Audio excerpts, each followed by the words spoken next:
She is a graduate from London School of Economics, served at the Obama administration as senior advisor. The power of storytelling in being able to unite people from different parts of the world and bring empathy. Currently, she is Executive Vice President of Strategy and Global Operations at Motion Picture Association. It is always very difficult when you come to a new place, a new city, trying to forge those connections. NewsX proudly presents the VaKu Diaspora Dialogue with Urmila Venugopalan. Hello and welcome. You're watching NewsX VaKu. My name is Megha Sharma, and joining me on the broadcast is a very special guest all the way from Washington, D.C., Columbia. Her name is Urmila Venugopalan. She's the Executive Vice President, Global Operations and Strategy at Motion Pictures Association. She's a graduate from London School of Economics and Political Science. It's great to have you, Urmila, on the broadcast with us. Thank you, Megha. It's a real pleasure to be here. Urmila, my first question to you would be, was it the American dream that pushed you to come to the United States and finally get a degree in London School of Economics and Political Science and doing all the fabulous work that you're doing right now? Thank you, Megha. It's a great question. I actually moved to Washington, D.C. a decade ago. And prior to that, I had never lived in the United States. And so prior to that, I had lived in the Middle East. I had lived and worked in Europe. And coming to Washington, D.C. 10 years ago was definitely exciting, but also quite daunting. And my career arc in Washington and generally globally has followed a specific theme, and that has been operating at the intersection of global business and public policy. So right now, I'm the Executive Vice President of the Motion Picture Association, overseeing our corporate strategy and all our overseas operations.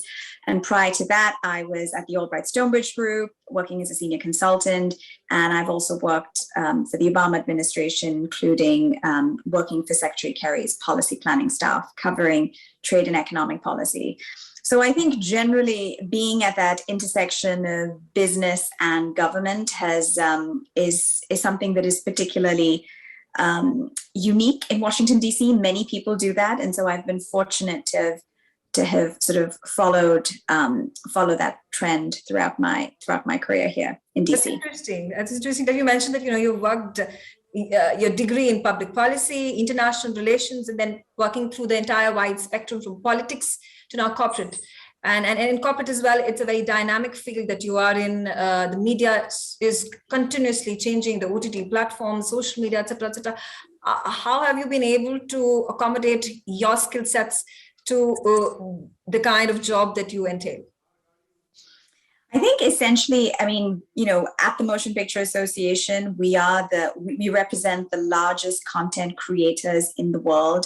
As you know, our members are Sony, Paramount, Disney, NBCU, Netflix, Warner. And so, this industry is a global industry, and we have, we have operations across the world representing all of our members. And the media and entertainment landscape has gone through major shifts and continues to evolve.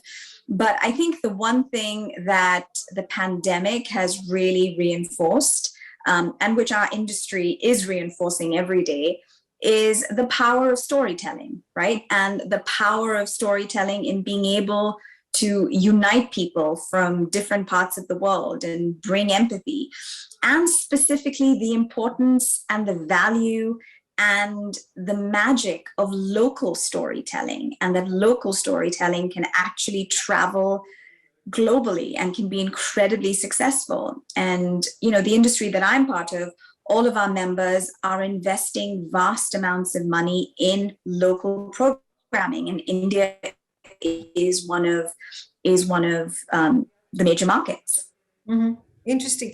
And it's also good to understand that you are amongst those bunch of people, those small selected people who are actually taking a look at the kind of content that is going across on OTTs and Netflix and so many other platforms that you are at this point of time heralding, and also molding the kind of content that comes, especially in India or in the Asian markets. also, since you talk about, you've lived in different parts of the world, how challenging was it to then deciding to move from a UAE to Europe and then to United States of America? Was it easy for you because of the fact that now that you're a global citizen, so it comes just very naturally to you? Or are there any sort of peculiarities for a particular country or a particular city that you actually decided to shift to, and now building your base, like you said, for the past 10 years in America? I think it's a really good question. Thank you for that. I am part of a generation of diaspora Indians that have lived most, if not all of our lives, raised and educated outside of India, yet have a very strong connection to India through family ties, academic pursuits, professional pursuits. And so I think I've been moving around the world for so long, personally and professionally, and my husband's a US diplomat. And so as a result, I think it is always very difficult when you come to a new place, a new city, trying to forge those connections, trying to create your networks from scratch. And having never lived in the United States before, it was very difficult and it was a real challenge. Mm-hmm. But I think because I've always, as I mentioned before, because I've always operated at that intersection of public policy and government and global business, I think Washington, D.C. is really that perfect hub where many people are operating at that intersection. And so it's been relatively sort of easy compared to other cities. And as you may know, Washington, D.C. is a hub of networking. So it was a challenge, but it was also quite enjoyable. And do you feel you have lived quite a considerable time now in Washington? And do you also feel that there is a perceptual shift in the way Americans look at the Indian community, the community living in America, and also the Indian community living in India? And what has brought about that transformational change in the last few years? So I think going back to the economic reforms of 1991 in India, India's relationship with other countries, including the US, they've just become stronger and deeper over the past sort of several decades. And, as you see between India and the US, commercial ties, people-to-people ties, educational ties have only gotten stronger and deeper. And they've gotten stronger and deeper in a way that makes it possible, I think, for Indians to better understand other countries, as well as those countries being able to better understand India and Indian society. Mm. And if you just take a look at some of the statistics, which I'm sure you know well, in US-India bilateral trade in goods and services is worth over 150 billion at the moment. Last year, Indian students enrolled at US colleges and universities contributed around $8 billion to the US economy. And the total number of Indian students has doubled in the last decade. So I think if you just look at these few examples, and these are just a few, you can kind of imagine the personal and professional sort of relationships between Indians and Americans that have come from these strong ties. And I think they've only gotten deeper. And I think sorry, no, go ahead. No. I was just listening to you intently and keeping in mind that, there has been a breach that has already been made by Indians, be it hemming the affairs for the big tech companies or being intrinsically involved in the political doings that continue to take place, be it in the Senate, the House of Representatives, or the House of Commons, and you also take a look at Kamala Harris. So that sort of reinstates our belief in the kind of things and the reach that the Indian diaspora community has in America. And keeping in mind the Indian diaspora has the maximum population of the minorities that are living at this point in time, and we contribute a major chunk to the gross domestic product of the country. And keeping in mind the 2021 elections that are taking place, wherein there was a tectonic shift in terms of the postal votings that had taken place. And there were a number of these minority communities, and especially from the Asian community, that had voted strongly, that brought about the change in the dispensation from Trump administration to Biden administration. That is a massively influential community that we're talking about. Has that also allowed for the natives, for Americans, to look at Indians in a different light?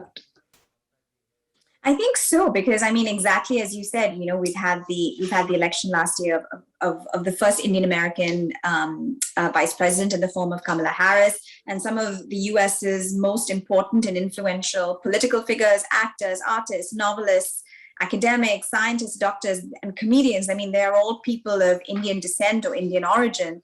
And so I think, to me, this representation really does matter, because it reinforces powerfully the idea that we have champions all around us, and that given the right opportunities, we can be, you know, Indian Americans can be successful in every imaginable field. Mm-hmm. Absolutely. And do you think there's already a lot that is being done for the Indian community or for the South Asian community in America? But what is it that you would require? What is the impetus that you would look for the polity as well as the community as a whole, for, you know, the betterment of the community, for the welfare of the Indian community per se?